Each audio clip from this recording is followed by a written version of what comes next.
All right. Hello, welcome, good morning, and welcome to the Coach's Corner today, brought to you by the Endurance Lab, where you can join the coaches live as we recap the week and answer your questions from the forum. My name's Jason Flores, one of your Endurance Lab coaches, and I'm joined by coaches Taya Freestead, Ian Murray, Mitch Stangerman, and our nutritional therapist, Andrea Cullen. You notice there's lots and lots of windows going on today, and so we also have a special guest. I'm going to pass this on over to Ian Murray to introduce our guest today, but just a reminder that we are live on several different platforms today, so this also gives you as a viewer a chance to be part of the show to ask your questions to Dr. Brad today. So jump on live and be part of the show. So Ian, tell us who we've got on the show today. All right, we've got a very special guest today. He's world famous. He's an international foot doctor of mystery. Brad Makimaa is the CEO of Southernmost Foot and Ankle Specialist. He's a board certified podiatric surgeon. Did I pronounce that right, Brad? Nice job. Perfect. He's been practicing for 21 years. He's worked on the medical staff at the Ironman World Championships, and he has raced the Ironman World Championships one time as well. And he was also the primary medical care for the Key West contingent at the ITU World Championships this year.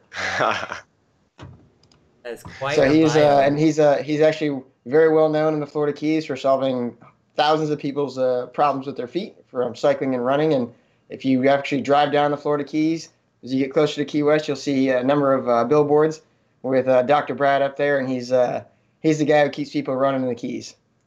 Yeah, several locations in the area. That's definitely impressive. Being a physician myself, at maintaining that sort of thing and having the kind of the popularity you have, Dr. Brad, it's not an easy job. Thank you. Yeah. So we've got a bunch of jump into questions here, but was there anything that you wanted to tell our audience, Dr. Brad, kind of that maybe something that Ian didn't miss, or that as far as what you're doing in your day-to-day? No, thank you, Ian, for the glowing introduction. There's as far as foot injuries, running, biking. A lot of people just try to say, "Oh, I'll do fine. I'll push through," and ignore it. And most of the stories that come to me are, "Well, I had this a month ago, and now I'm still dealing with it."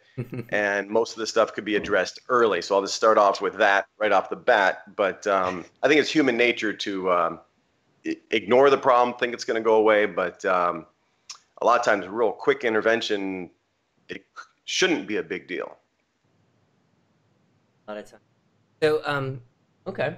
So coaches, I know we've all got questions. If someone wants to pick that up, drop a question in, and let's go rapid fire, and we'll kind of see how the conversation goes. All right, I'll read it off real quick because I know this is going to be probably the question that everybody wants to know. And I know there's only one correct answer. So what is the best shoe for running? For running, the best shoe for running is the best shoe individually for that person. Like it.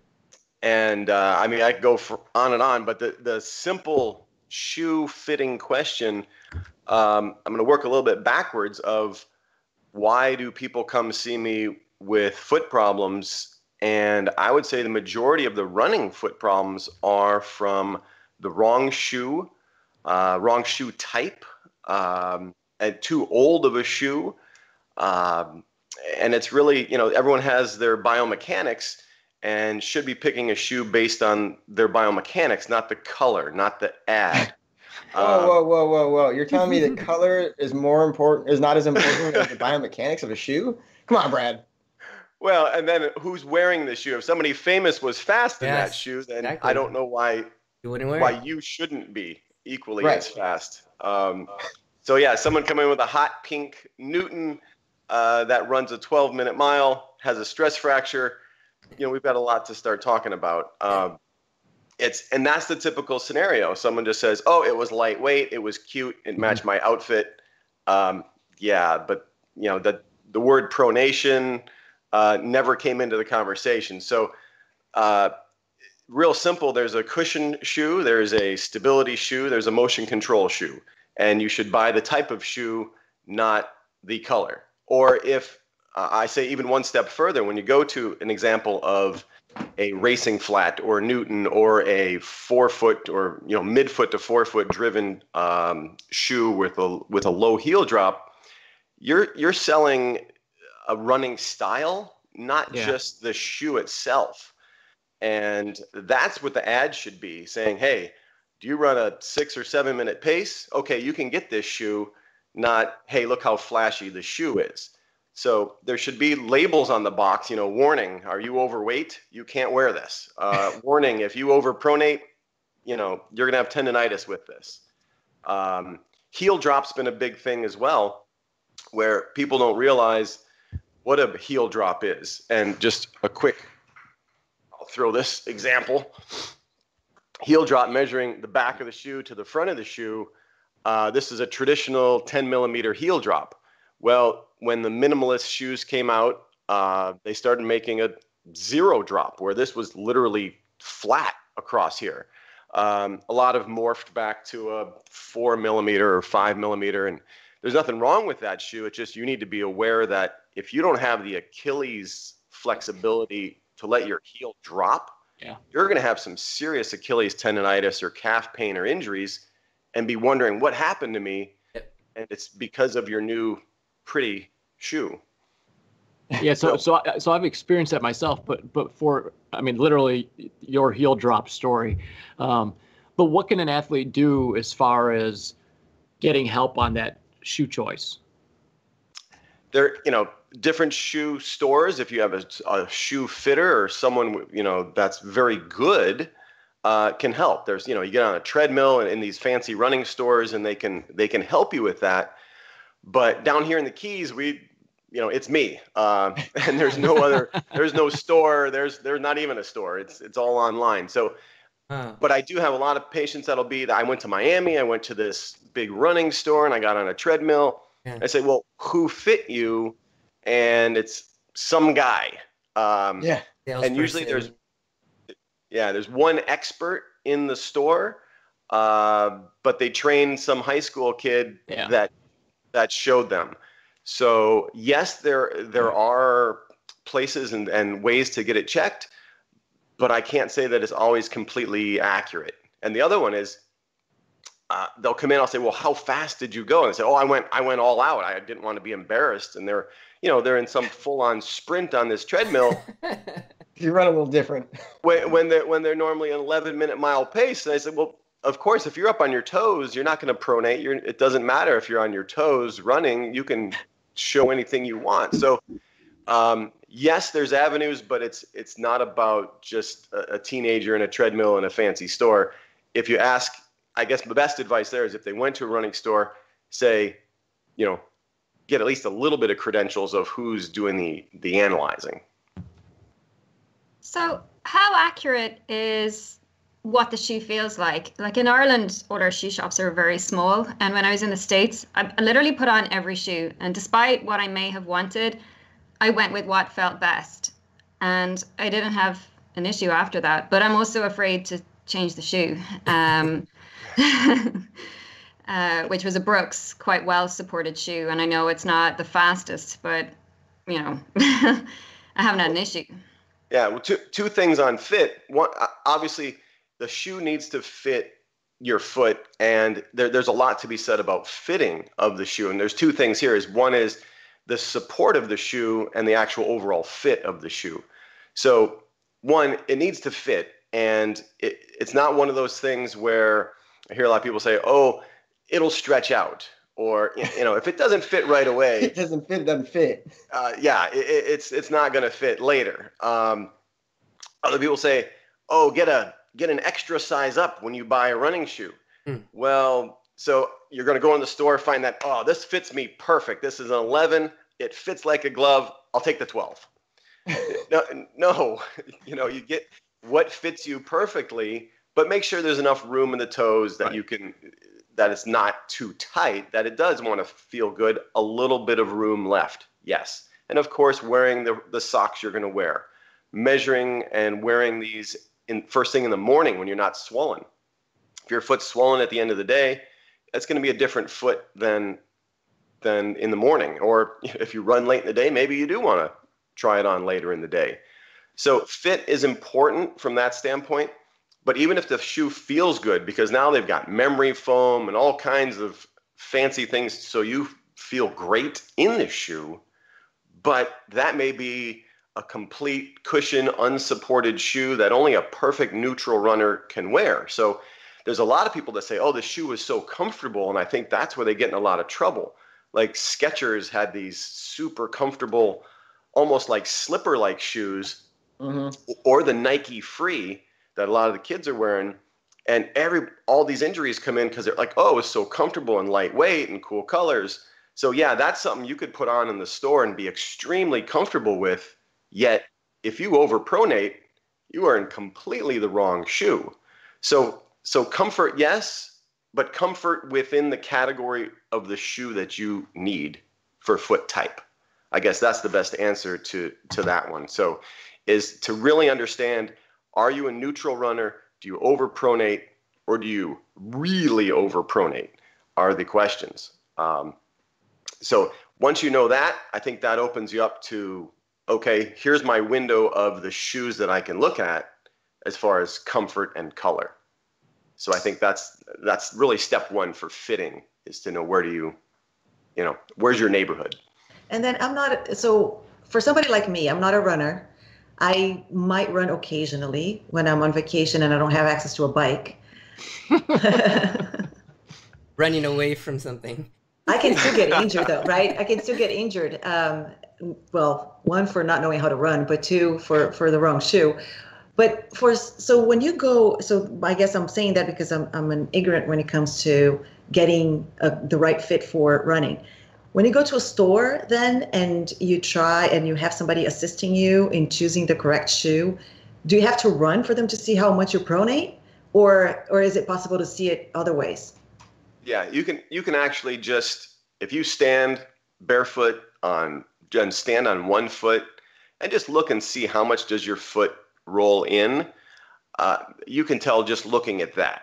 But I should say I can tell just looking at that.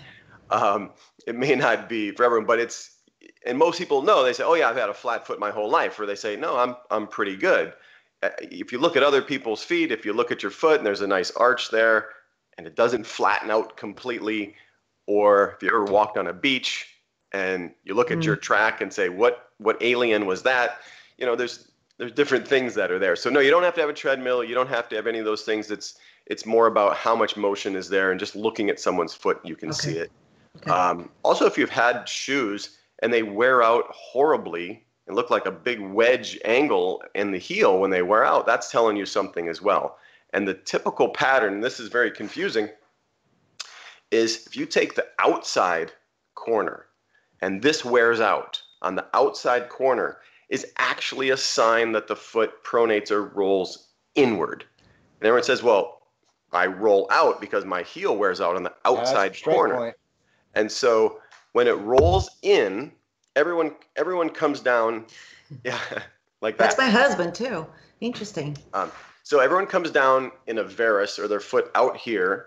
You come down flat, and then now is when you're right before push off is when you determine how much you're going to pronate. So at this moment, how much you go in is when you pronate. And everyone's going to pronate a little bit, and that's fine. And then there's push off, and that push off's very stable because it's all on the forefoot. So what happens here when it pronates is you've got to get back here to neutral before you can push off. So the only way to get back there quickly is to actually pivot.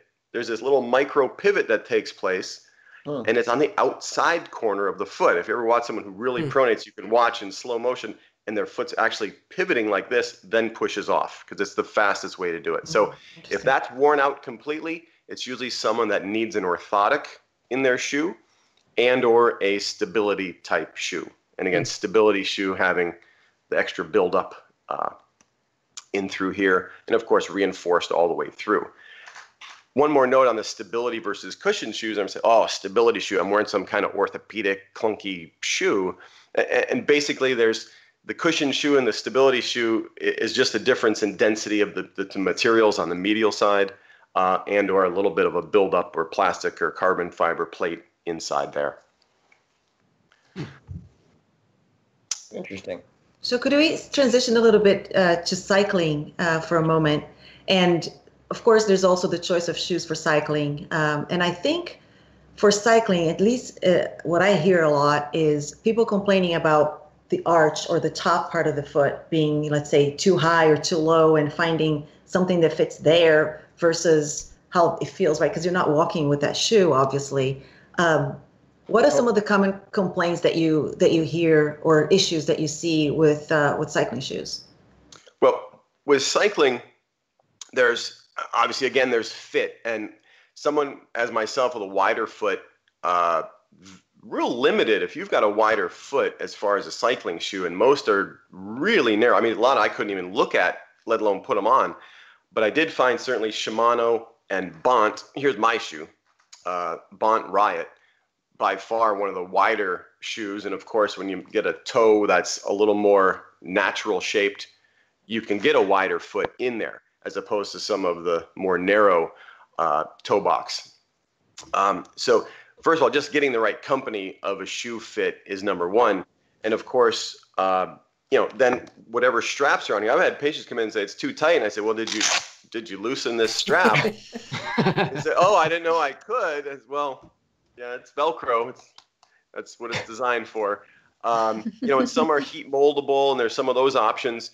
And I had a really pair of cool Garneaus. I was going to be flashy, bright red and heat mold it, but I could almost melt the thing and still couldn't heat it enough to stretch it to my foot. So I think those are for little minor tweaks at the end.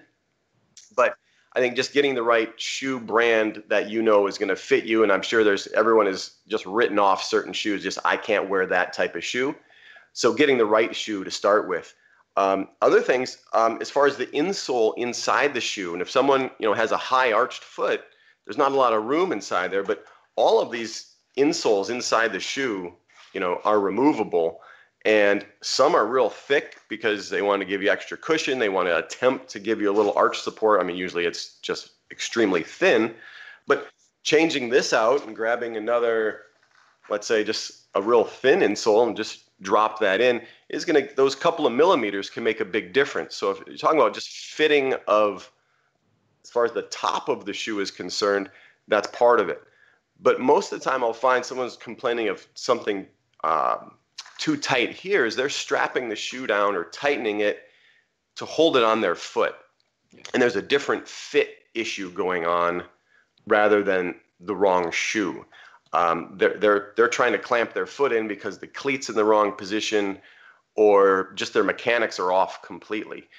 So I think if trying a shoe on, if it's already too tight in the top, that would be an obvious issue. But I think out riding and you're feeling it there all the time, I'd look at mechanics before I would start throwing a shoe away and get another shoe. And then you'd find, yeah, I keep having the same problem. Well, it's you, not the shoe.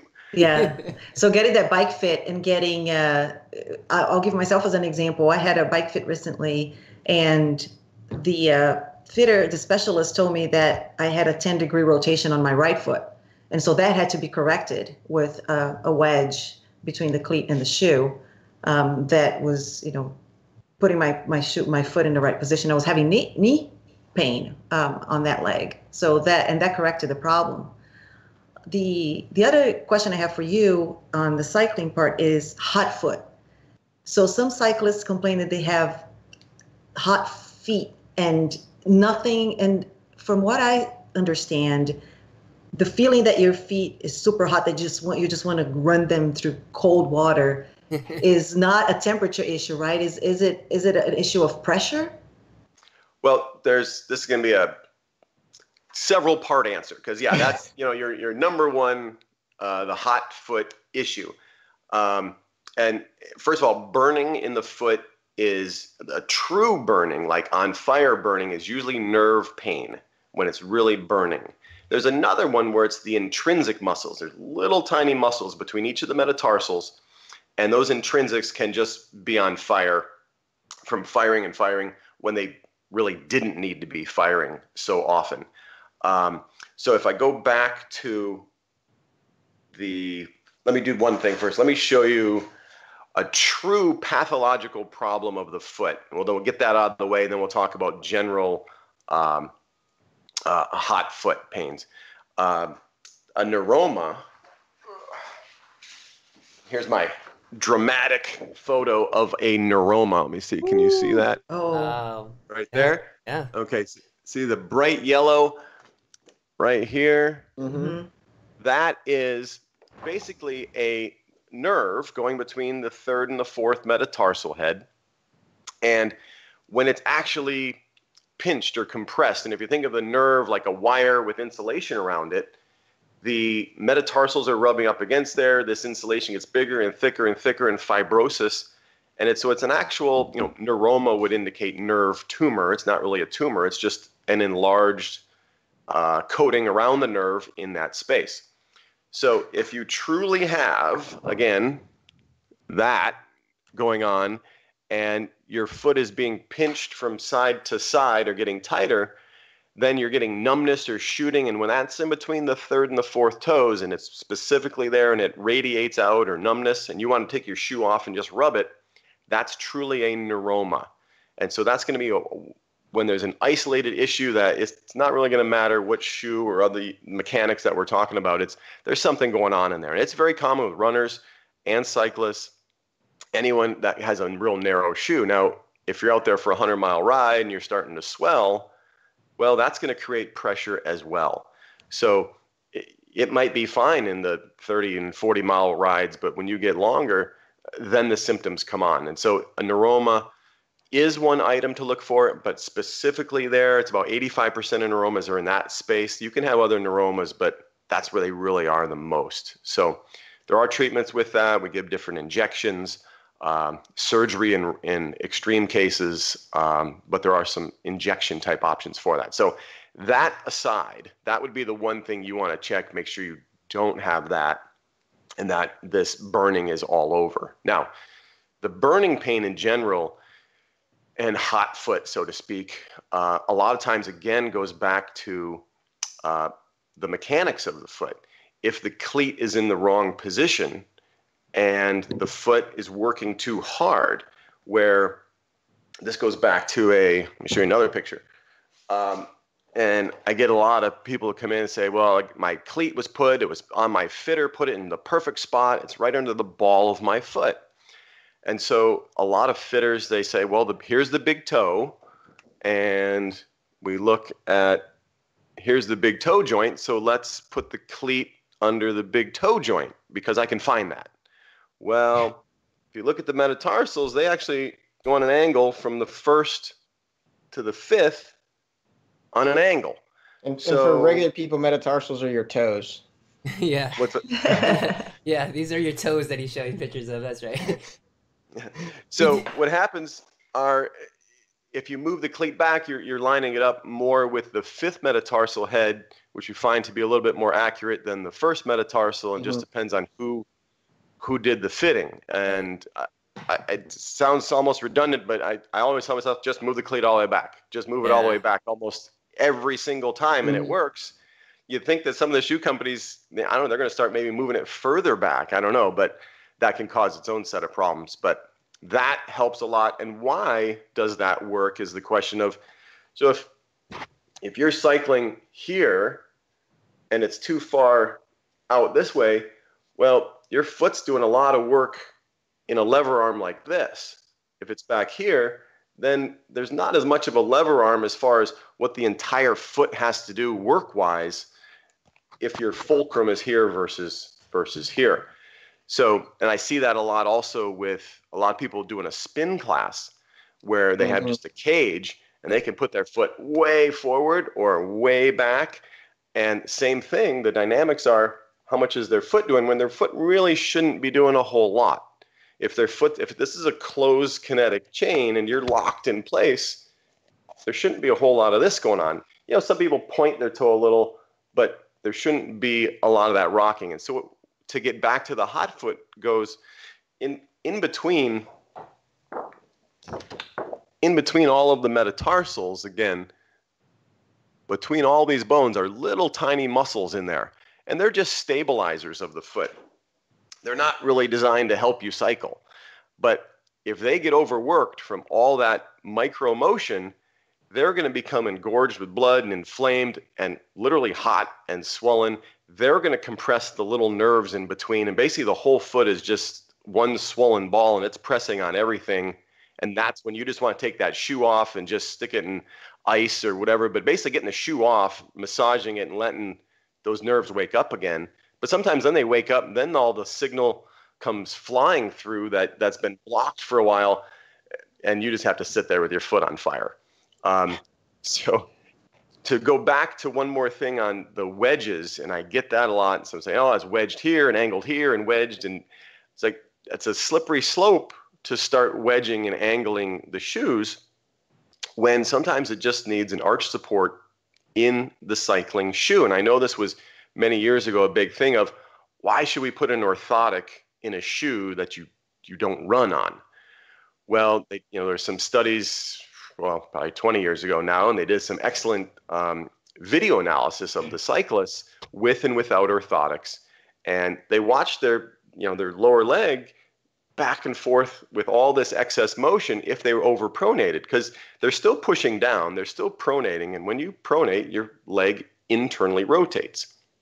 So if you're internally rotating your leg every stroke, and they watched all this deviation on the film on these Olympic cyclists, and then they put an orthotic in, and now it was stable, that's a whole lot of energy efficiency that you can gain. So an orthotic, if you overpronate and you run with an orthotic, that orthotic should be in your cycling shoe. Now, it might not have to be the high-end custom one, but enough to control that little bit of motion that's there. So I see that a lot with hip and knee issues, just having an orthotic in the shoe, also with the correct cleat position. There's one more thing that's also a real technical issue when it comes to cycling shoes. It's called forefoot varus, where if you've been pronating for a long time, your forefoot actually is angled up. And that's something that they'll start wedging for to balance the forefoot. Now you're wedging it further this way on the forefoot, but you're still wanting to rotate this way. So you can, if someone starts wedging, you can go down a slippery slope of a lot of wedging, angling, and rotating, and just get a little bit messed up. So the next thing you know, you're cycling on the side of your foot. Yeah, absolutely. I've had patients that were wedged out and angled for like 12 reasons, and they come in with lateral foot pain. I said, well, how about going back to flat, and it fixes everything. So you can overanalyze in some cases as well. And lose sight of things and start going, makes sense. So it looks like we need to have pedal cam. Yeah, we do. Oh, gosh. Should start having that in live streams. That would be I have a question. Go ahead.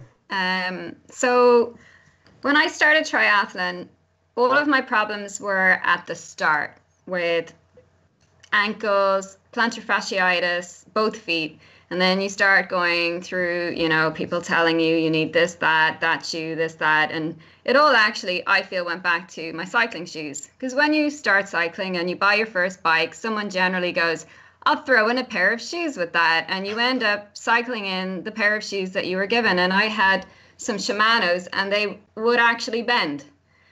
So they weren't taking the force right. So but once I went into some Specialized, which cost a bit, I was okay. So the question is, advice for people when they're starting.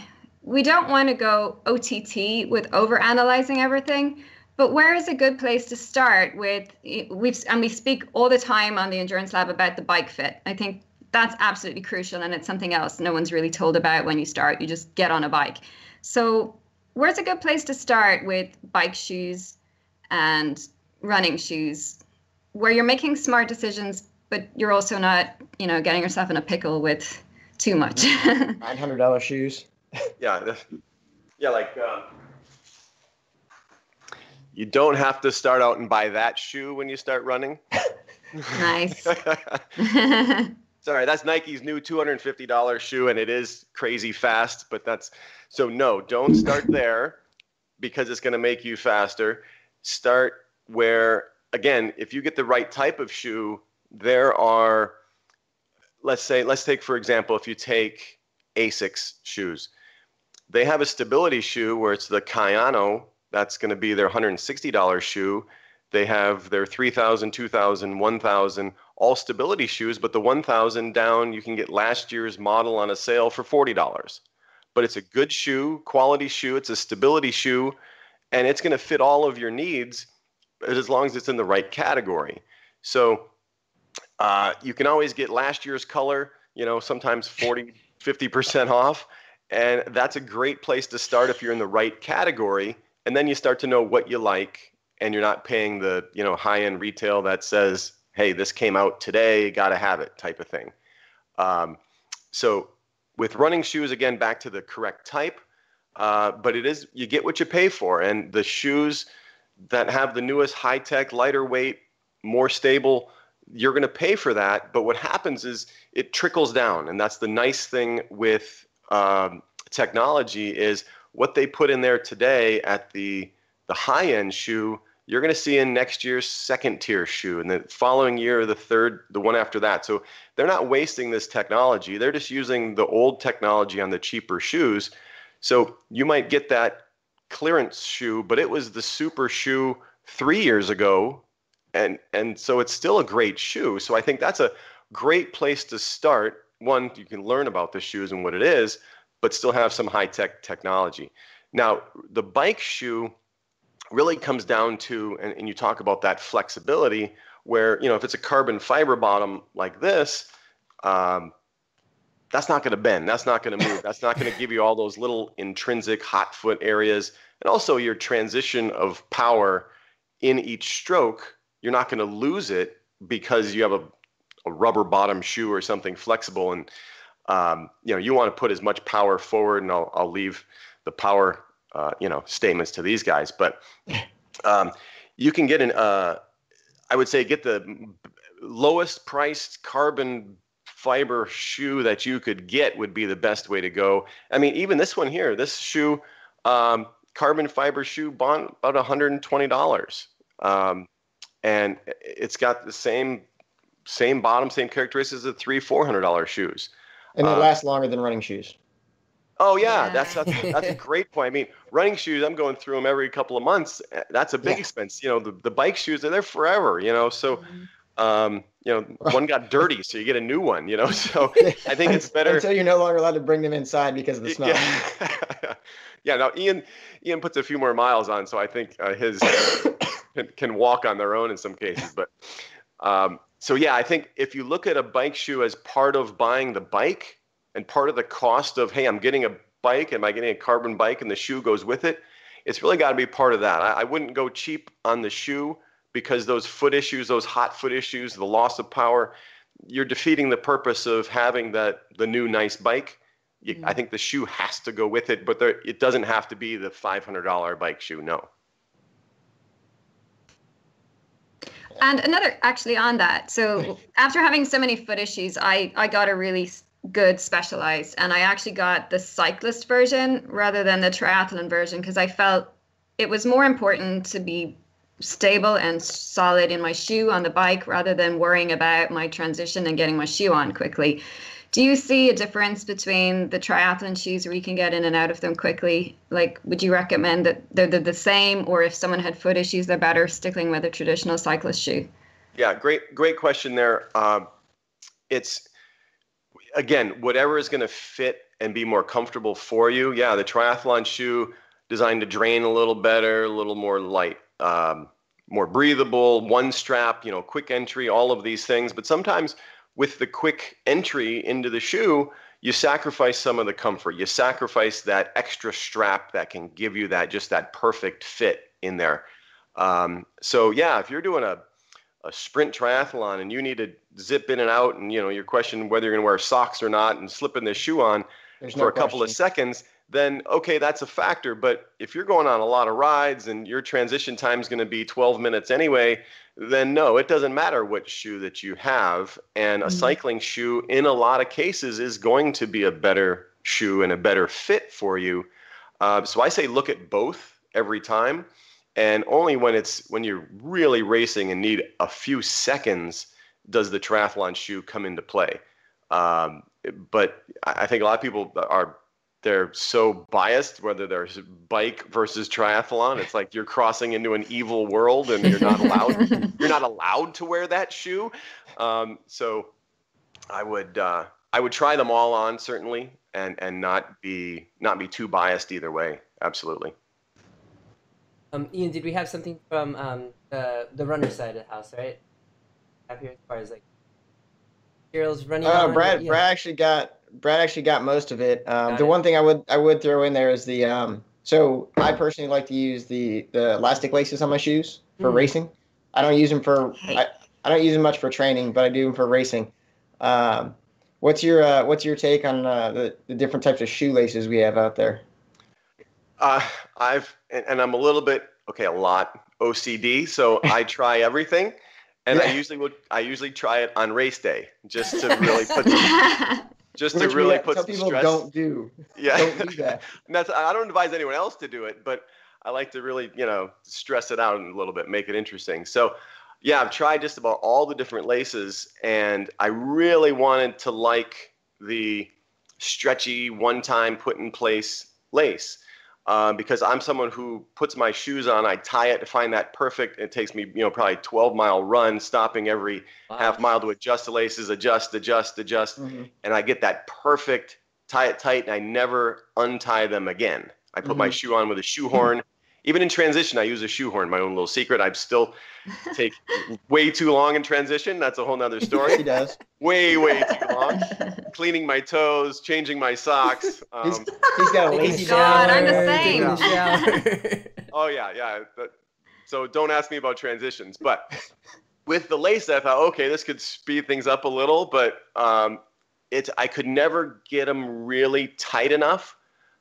So there's some really stretchy ones that I felt like they lost some of the support with running, that I just couldn't get them right.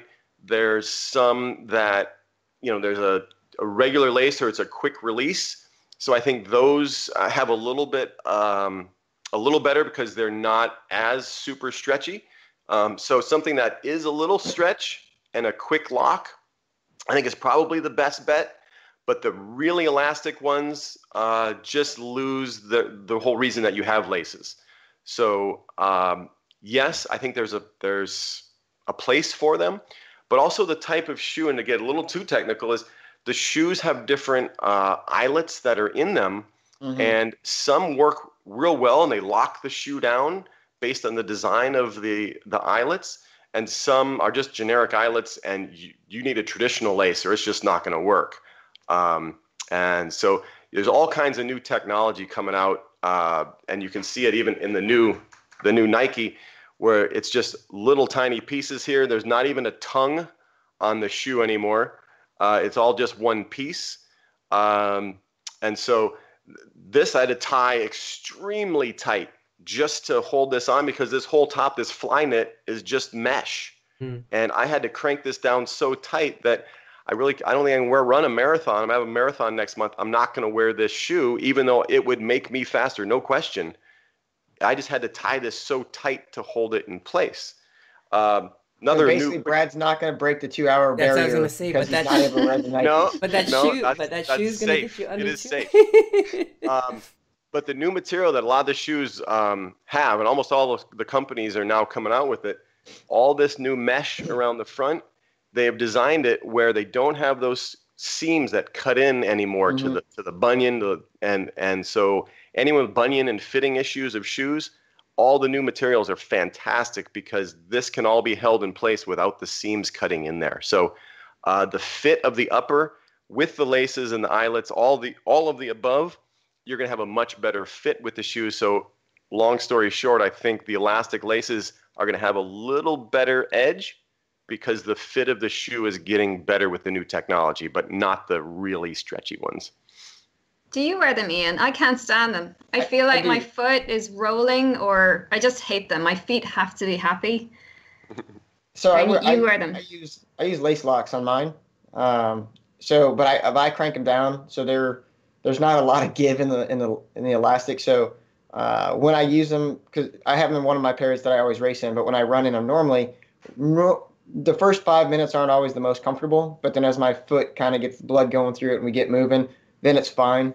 On a race day, I don't care. I can deal with a little bit of discomfort if it makes me go faster, and I like saving that extra 5 seconds in transition. So, but I'm the guy who comes flying in with my feet on top of my cycling shoes, and then no socks. I'm like, hey, there's like 17 rocks and sand on my feet now, but that's fine. It'll be okay for 10K. Actually, that's one thing we didn't talk about is numb feet. So we talk about the hot foot, but the numb foot, and then the numb foot trying to run, you feel like you're gonna break your ankle. But is there any way to keep your feet warm on the bike despite the socks and the covers, because you're just not moving them very much? Any tips? As far as temperature is concerned, you're saying? As far as numbness, too cold? because I think I'll jump in here too. Numbness and feeling cold are two different things, I guess, if you think about it. But I think what Andrea is alluding to is when you kind of lose blood flow to the toes in cold weather, and you just once those toes get cold, you can't get them warm again. I get that problem, and at the end of a ride, the bottom of my feet are white. Yeah. All right, that's a whole nother condition. So, one, in Key West, we don't come across this too much. Not that cold there, you guys. We have to move, Andrea. Let's move to a different place. That's what Ian keeps telling us. There are some conditions where, like a Raynaud's phenomena, and some people will see this in their fingers if it's real cold out, or here in Key West, we'll see it if sometimes people go in the freezer aisle of the store, the only time they're exposed to cold, and actually their fingertips will turn white, and it can be extremely painful. And anyone who smokes or smoked in the past, it'll be 10 times worse. So that condition, and much more common in women, can also be occurring in the foot. And it's trauma or extreme temperature can cause that. And it's basically the blood vessels are constricting. And once they've constricted, they're not going to wake up right away. And if they're constricted and then your shoe is now tight and your foot is swollen, you're constricting it even more, it's going to take a few minutes, and you've got to get your foot free basically to allow it to unconstrict. But a lot of that is a spastic issue that the body just has to release it. So there's not a big secret to it. But if you're at that point where it's completely numb and you're coming up off the bike and need to start running, like Ian had said earlier, if he comes flying in with his feet on top of the shoes, you might just need to do that last half mile, feet on top, start wiggling those toes, because they really have to wake up, and it just needs to happen. And if you keep them squashed in there and you come flying in and all the stress that goes with that, there's no chance those are going to wake up when you're putting your shoe on, unless you have a transition like I do and stop, give it a little massage and lube up your feet, change your socks. Nice. Yeah, we're coming up on time, and I do want to respect Dr. Brad's time. So I guess in the bigger picture of things, Dr. Brad, with questions you have from cyclists, triathletes, and runners, was there anything that we didn't hit that you may see in the clinic a lot of that we want to let our audience know, that to seek professional help, like something like that? Well, most of our audience needs professional help anyways, but besides that, plantar fasciitis, I see 20 people every day with plantar fasciitis. That's a whole show in itself. But that's huge. Any of the Achilles tendonitis, plantar fasciitis, and that all goes down to, and again, just to summarize that, is flexibility. And flexibility of the fascia, flexibility of the Achilles.